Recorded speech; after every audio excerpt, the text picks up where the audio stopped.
Bismillahirrahmanirrahim. Assalamualaikum warahmatullahi wabarakatuh. Kita bertemu kembali dalam mata kuliah ekonomi dan manajemen syariah. Kali ini kita akan membahas tentang etika pemasaran dalam perspektif Islam. Tentunya bagian dari syiar Islam adalah menampilkan perspektif Islam yang lebih menyeluruh. Di antaranya berkaitan dengan bagaimana Islam memberikan warna dalam bidang pemasaran yang tentunya memiliki nilai-nilai kerohanian atau nilai-nilai kesyariahan ya. Dalam pertemuan ini kita akan membahas beberapa hal terkait etika pemasaran itu sendiri. Ya. Hal yang menjadi perhatian tentang etika pemasaran dalam perspektif Islam ini adalah pemahaman tentang pemasaran itu sendiri, di mana pemasaran merupakan aktivitas inti dalam bisnis yang tentunya memiliki tujuan untuk memenuhi kebutuhan konsumen. Di dalamnya juga mencari keuntungan. Namun dalam Islam, aktivitas pemasaran tidak hanya berorientasi pada profit, tetapi juga harus mempertimbangkan nilai-nilai syariah, nilai-nilai keadilan, dan tentunya tanggung jawab sosial. Jadi etika pemasaran Islam atau Islamic Marketing Ethics mengatur bagaimana perusahaan dan pelaku bisnis harus menjalankan strategi pemasaran yang halal, transparan, adil, dan tentunya tidak merugikan pihak lain. Pembelajaran kita kali ini akan membahas tentang berbagai konsep dalam etika pemasaran dalam Islam. Lalu juga mengetahui prinsip-prinsip pemasaran Islami, menganalisis contoh praktek pemasaran yang sesuai dan bertentangan dengan syariah, dan yang terakhir aplikasi nilai-nilai Islam dalam strategi pemasaran modern. Dipahami bahwa secara definitif eh, etika pemasaran Islam menurut para ahli mencakup berbagai prinsip utama yang berbeda dari etika sekuler dalam banyak hal. Kita dapat lihat ada beberapa poin yang harus diperhatikan dalam etika pemasaran Islam. Yang pertama, prinsip kesetaraan dan ekuitas. Ya. Dalam hal ini, etika pemasaran Islam didasarkan pada prinsip kesetaraan dan ekuitas, yang artinya semua pihak yang terlibat dalam transaksi harus diperlakukan sama dengan jujur, adil, dan setara. Lalu yang kedua, memperhatikan juga aspek etos kerja yang baik. Dalam perspektif Islam, perilaku etis pemasaran dituntut untuk menunjukkan semangat kerja atau etos kerja yang rajin, gigih, setia pada komitmen, dan senantiasa meningkatkan kualitas kerja. Yang ketiga, aspek keadilan dalam transaksi. Islam sangat menekankan pentingnya keadilan dalam transaksi, termasuk transparansi, kejujuran, di mana di dalamnya tidak ada sama sekali penipuan atau kecurangan. Lalu yang terakhir, aspek tanggung jawab sosial. Etika pemasaran Islam juga mencakup tanggung jawab sosial, yang tentunya ini dapat diartikan bahwa perusahaan harus mempertimbangkan dampak dan kegiatannya dari kegiatannya terhadap masyarakat dan lingkungan sekitarnya. Selanjutnya kita lihat beberapa tokoh yang membahas tentang etika pemasaran Islam. Pertama ada Umar Chaptra. Di sini disebutkan bahwa etika pemasaran Islam merupakan kerangka moral yang mengatur interaksi bisnis yang tentunya berlandaskan Al-Quran, hadis, dan berbagai prinsip muamalah. Sementara Imronah dan Nginayati menyebutkan bahwa adalah hal yang penting dalam etika pemasaran Islam untuk menekankan pentingnya kejujuran, keadilan, dan transparansi dalam pemasaran Islam. Sementara At-Tabari menjelaskan pentingnya kesempurnaan dalam memberikan takaran dan timbangan dalam transaksi jual beli. Lalu juga Quraisy Shihab menjelaskan pentingnya kemurahan hati dan kedermawanan dalam berbisnis. Yang terakhir, Fandi Ciptono menjelaskan konsep pemasaran sebagai proses menciptakan, mendistribusikan, mempromosikan, dan menetapkan harga barang dan jasa. Tentunya dengan menerapkan prinsip-prinsip etika pemasaran Islam, perusahaan dapat membangun kepercayaan pelanggan, meningkatkan reputasinya, dan mencapai kesuksesan dalam jangka panjang.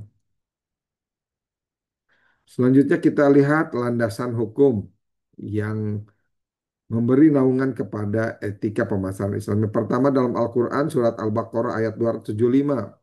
Allah menghalalkan jual beli dan mengharamkan riba. Lalu surat Al-Mutaffifin ayat 1 sampai 3 dilarang atau adanya larangan mengurangi timbangan yang merupakan kecurangan. Sementara hadis Nabi Rasulullah SAW dalam At-Tirmidzi menyebutkan tentang pedagang yang jujur dan amanah akan bersama Nabi, as-siddiqin, dan syuhada, serta melarang berbisnis yang gharar atau tidak jelas yang mengandung tadlis, beberapa penipuan.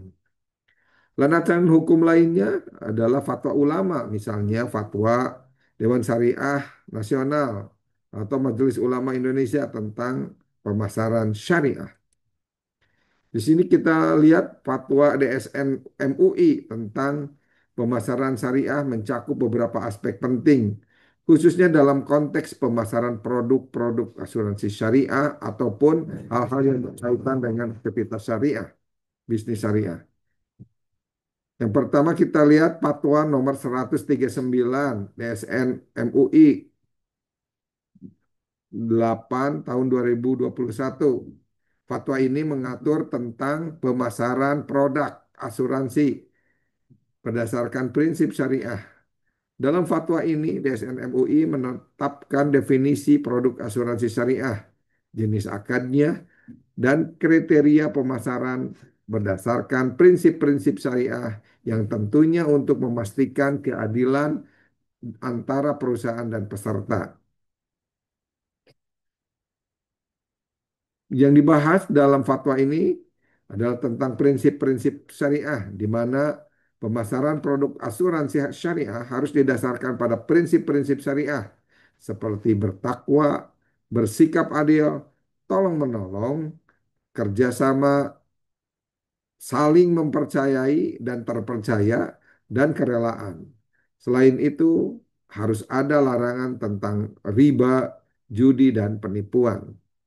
Dalam hal strategi pemasaran, nah, praktik pemasaran asuransi syariah menetapkan 3 strategi penting, yaitu produk, pasar, dan pemasar. Produknya, perusahaan harus memahami produk asuransi syariah yang ditawarkan dan memastikan bahwa produk tersebut sesuai dengan prinsip syariah. Pasarnya, perusahaan harus memahami pasar mereka dan fokus pada segmentasi yang sesuai. Dan pemasarnya, perusahaan harus memiliki pemasar yang terpercaya dan memahami prinsip-prinsip syariah. Fatwa RDSN UMU lainnya nah, bisa dipahami tentang pemasaran syariah. Ini semua untuk memastikan bahwa kegiatan pemasaran serta ke semua aktivitas usaha atau pemasaran ini harus memenuhi prinsip-prinsip syariah di samping memenuhi kebutuhan masyarakat. Beberapa fatwa lainnya terkait pemasaran dan keuangan syariah, misalkan fatwa nomor 144 tahun 2021 tentang marketplace yang berdasarkan prinsip syariah. Lalu fatwa nomor 146 tentang online shop berdasarkan prinsip syariah.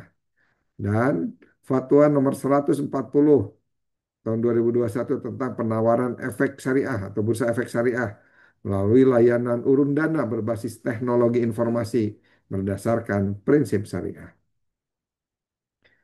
Selanjutnya apa saja yang menjadi prinsip-prinsip dalam melaksanakan etika pemasaran Islami? Pertama tentunya kejujuran, as-sidik, larangan menipu, misalkan dengan menampilkan produk dalam iklan yang palsu, produk yang asli tapi palsu, ya, apalagi palsu banget gitu. Contoh menginformasikan kelebihan dan kekurangan produk secara transparan. Nah, ini merupakan bentuk kejujuran. Yang kedua prinsip keadilan al-adl, ya, tidak eksploitatif, misalkan melakukan monopoli, melakukan price gouging saat krisis, ya, karena barang susah, harga dinaikkan. Contohnya keadilan yang berprinsip pada etika pemasaran Islam adalah menjual dengan harga yang wajar, tidak menimbun barang, apalagi kebutuhan pokok. Yang ketiga, tanggung jawab sosial atau maslahah dengan menghindari produk haram, alkohol, judi, maupun bisnis yang mengandung riba. Contohnya adalah program CSR berbasis zakat dan wakaf. Yang keempat, larangan riba dan gharar, tidak menggunakan bunga dalam pembiayaan, serta menghindari ketidakjelasan atau kontrak yang ambigu, gharar. Yang terakhir, menghindari pemasaran yang merusak moral dengan tidak menggunakan iklan yang provokatif, mengandung hoax, atau manipulatif. Contoh iklan rokok yang menargetkan para remaja ini tentunya sangat dilarang.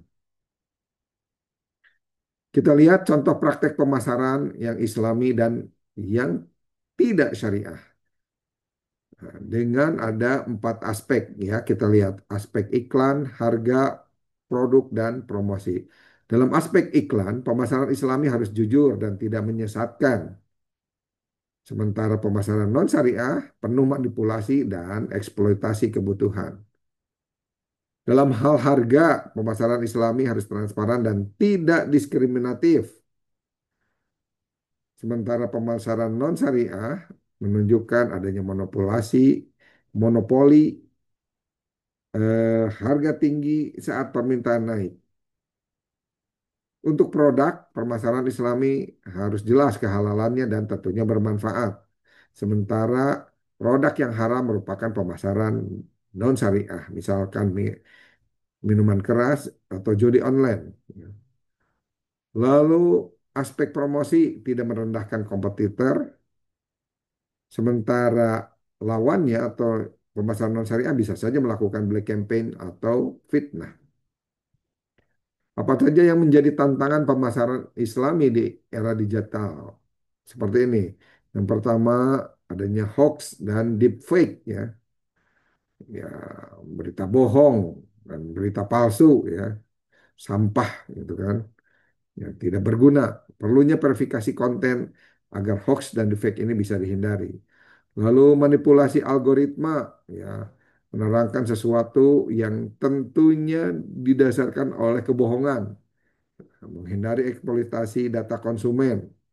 Lalu yang ketiga influencer syariah. Nah, ini dengan memilih para endorser yang tentunya memiliki karakter syariah dan terbukti memiliki pribadi dan etika atau attitude yang islami.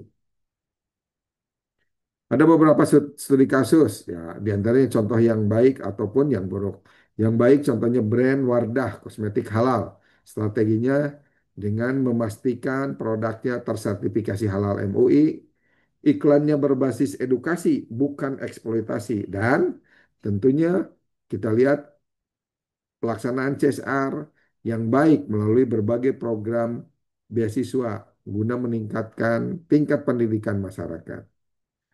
Contoh yang buruk, iklan ataupun bisnis berbasis pinjaman online atau finansial teknologi ilegal, di mana di dalamnya ada pelanggaran bunga yang tinggi atau riba, ataupun juga adanya ancaman dari debt collector yang dipahami sebagai kezaliman.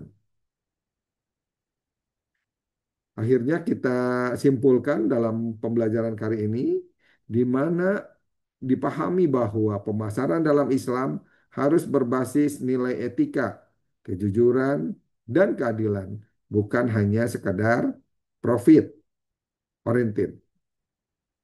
Selanjutnya, pelaku bisnis wajib memastikan bahwa seluruh aspek-aspek pemasaran, yaitu produk, harga, promosi, maupun distribusinya sesuai dengan prinsip-prinsip syariah. Demikian pembahasan kita kali ini tentang etika pemasaran dalam perspektif Islam. Mudah-mudahan bermanfaat. Kita berjumpa kembali di pertemuan selanjutnya. Assalamualaikum warahmatullahi wabarakatuh.